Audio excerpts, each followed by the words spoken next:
Hello everyone, আমি সুজয়া। আমার একটি নতুন ভ্লগে আপনাদের অনেক স্বাগত।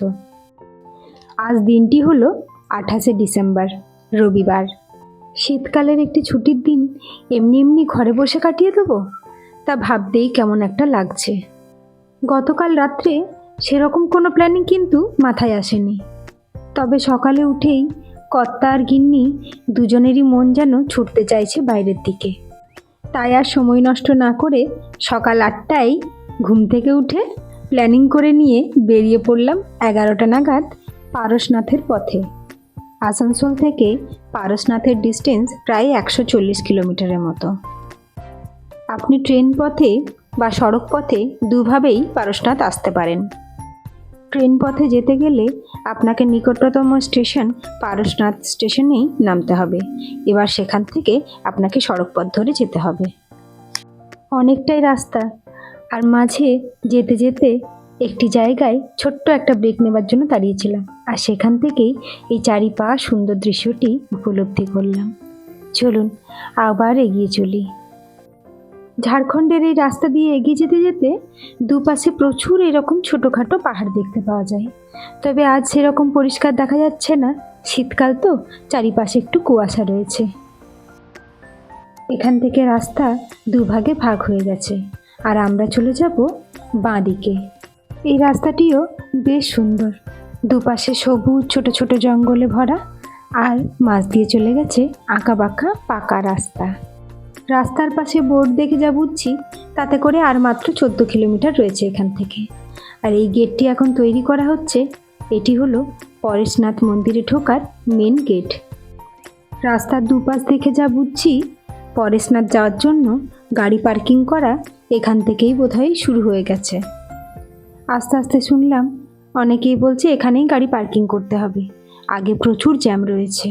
আর সত্যি আমরা প্রায় আধ ঘন্টা জ্যামে দাঁড়িয়েছিলাম।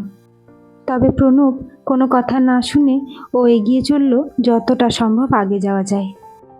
যথারীতি যেখান থেকে হাঁটা শুরু হয় পরেশনাথ ওঠার জন্য, ঠিক সেই গেটের সামনেই পার্কিংয়ে আমাদের গাড়ি পার্কিং করা হলো।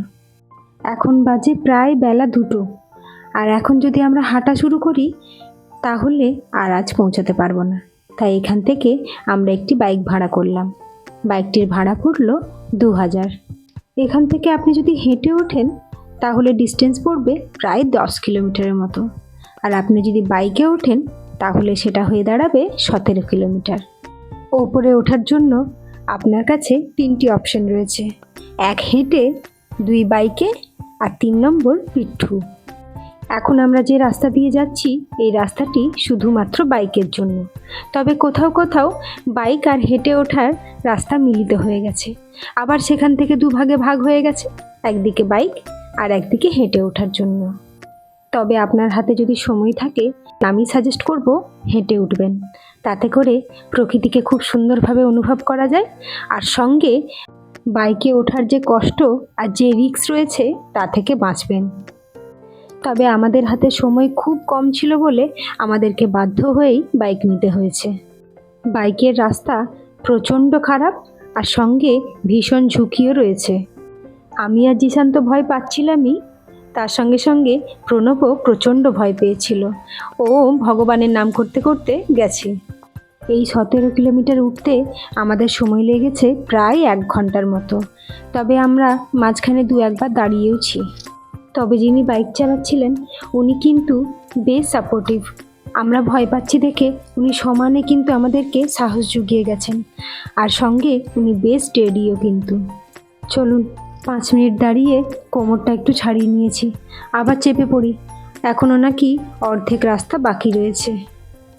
তবে এখান থেকেই গাছের ফাঁকে ফাঁকে লক্ষ্য করুন পরেশনাথের মন্দিরটি দেখতে পাওয়া যাচ্ছে চূড়ার ওপর।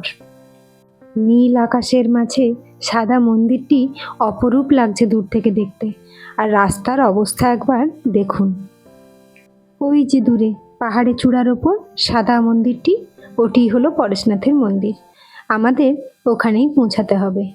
সবচেয়ে মজার বিষয় কি জানেন, আমরা যিনাকে ড্রাইভার হিসেবে পেয়েছিলাম উনি কিন্তু খুব ভালো ছিলেন। আমাদের কোথাও বলতে হয়নি দাঁড়াবার জন্য। উনি যেখানেই দেখছেন সাইড সিন খুব সুন্দর, সেখানে নিজের থেকেই দাঁড়িয়ে পড়ছেন। আর রাস্তায় কোথাও না দাঁড়িয়ে এখন চলে এসেছি যেখানে বাইকগুলি এসে দাঁড়ায়, ঠিক সেখানে। এখান থেকে এরপর আপনাকে হেঁটে উঠতে হবে। এখান থেকে মোটামুটি 600 মিটারের মতো আরও রাস্তা আছে, তবে এদিক থেকে পুরোটাই সিঁড়ি, আপনাকে হেঁটেই উঠতে হবে। তবে যারা পিঠুতে যাচ্ছেন তারা একদম ওপর পর্যন্ত উঠতে পারবেন। আজ রবিবার আর ভিড়ও রয়েছে চরম। তবে এখন বেলা গড়িয়ে আসছে বলে বেশিরভাগ লোকই উপর থেকে নামছে। যেতে যেতে ভাবছিলাম বোধহয় আমরাই সবার শেষে উঠব। তারপর পেছন ফিরে দেখি না, আমরা শেষ নয়, আমাদের পরে আরও অনেকেই রয়েছে। সূর্য অস্ত যাওয়ার আগের মুহূর্তটাই এত সুন্দর, চারিপাশ একটা বলয় রেখা তৈরি হয়েছে, খুবই সুন্দর। মনে হচ্ছে যেন কুয়াশা আর ধোঁয়ার সঙ্গে সূর্যের আলো আটকে পড়েছে। আবার এদিকে আকাশে চাঁদের দেখাও মিলেছে। প্রতি বছর অনেক জৈন ধর্মাবলম্বী মানুষ এখানে তীর্থ করতে আসেন। বিশেষ করে কার্তিক পূর্ণিমা ও মহাবীর জয়ন্তীতে প্রচুর ভক্তের সমাগম হয়। সিঁড়ি দিয়ে উঠতে উঠতে এই রকম দুপাশে আপনি কিছু জলখাবারের দোকানও পেয়ে যাবেন। এই পারশনাথ পাহাড়ের অনেক কটি চূড়া রয়েছে, আর প্রতি চূড়াতেই ছোট বড় অনেক জৈন মন্দিরও রয়েছে। প্রতিটি চূড়ায় আমাদের এখন ঘুরে দেখা সম্ভব নয়, তাই পারশনাথের যেটি মেন চূড়া, যেখানে মেন মন্দির রয়েছে, সেটি আমরা ঘুরে দেখব। পারশনাথ পাহাড় শিখরজি নামেও পরিচিত। এটি জৈন ধর্মের সর্বোচ্চ ও পবিত্রতম তীর্থস্থান। এই পাহাড়টি ঝাড়খণ্ডের গিরিডি জেলায় অবস্থিত। এটি আবার ঝাড়খণ্ডের সর্বোচ্চ শৃঙ্গ। এর উচ্চতা প্রায় 1350 মিটার। জৈন বিশ্বাস অনুযায়ী 24 জন তীর্থঙ্করের মধ্যে 20 জন এখানে মোক্ষ লাভ করেছেন। 23তম জৈন তীর্থঙ্কর ভগবান পার্শ্বনাথ এখানে মোক্ষ লাভ করেন, আর তিনারই নাম অনুযায়ী এখানের নাম হয়েছে পার্শ্বনাথ। মন্দিরের ওঠার যেখানে গেট রয়েছে, ঠিক তার পাশেই যেতেই মন্দিরের নিচে একটি গুহাপথ রয়েছে, সেখানে ঘুরতে কিন্তু ভুলবেন না।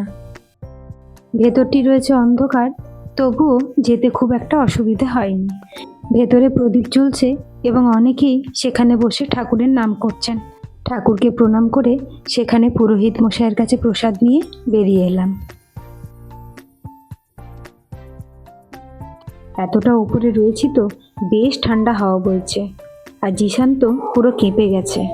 আর এদিকে সূর্য অস্ত যাওয়ারও সময় হয়ে এসেছে, মনে হচ্ছে কত তাড়াতাড়ি এখান থেকে নামে নিচে। এই এত ওপর থেকে চারিপাশটা এত সুন্দর লাগছে না যে সেদিক থেকে চোখ ফেরাতেই পারছি না। দূরের চূড়াগুলি রোদ ছায়ার খেলায় মেতে উঠেছে। চলুন মন্দিরের ভেতরে যাওয়া যাক। ঢুকতেই পরিষ্কার করে লেখা রয়েছে ভেতরে ক্যামেরা অ্যালাউ নেই। তবুও এক প্রকার অবাধ্য হয়েই যতটা পেরেছি আপনাদের দেখাবার চেষ্টা করছি। পারশনাথ পাহাড়ের চূড়াগুলিতে যে জৈন মন্দিরগুলি রয়েছে, সেগুলি নাকি প্রায় 2000 বছরের পুরনো। এই মন্দিরের ভেতর রয়েছে জৈন তীর্থঙ্কর শিখরজির পাদুকা।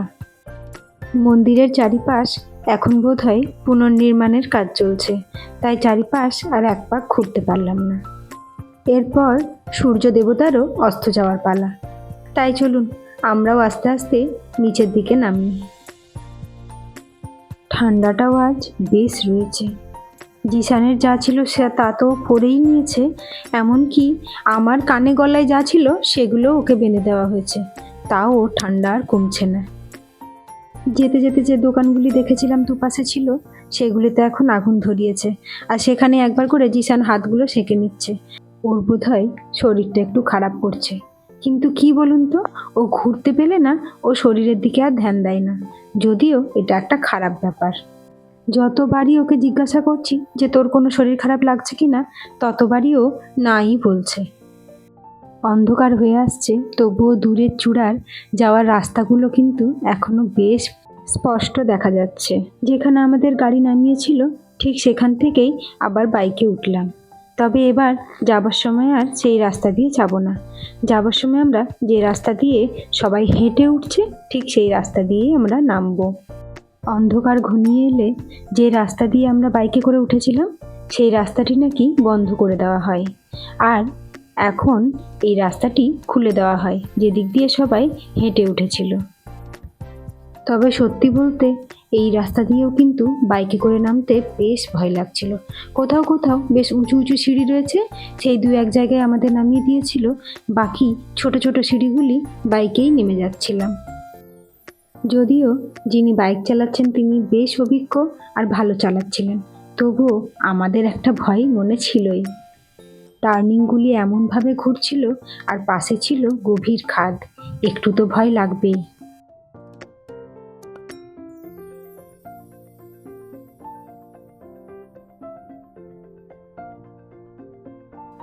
ভগবানের নাম নিয়ে যথারীতি আমরা সেফলি নিচে নামতে পেরেছি।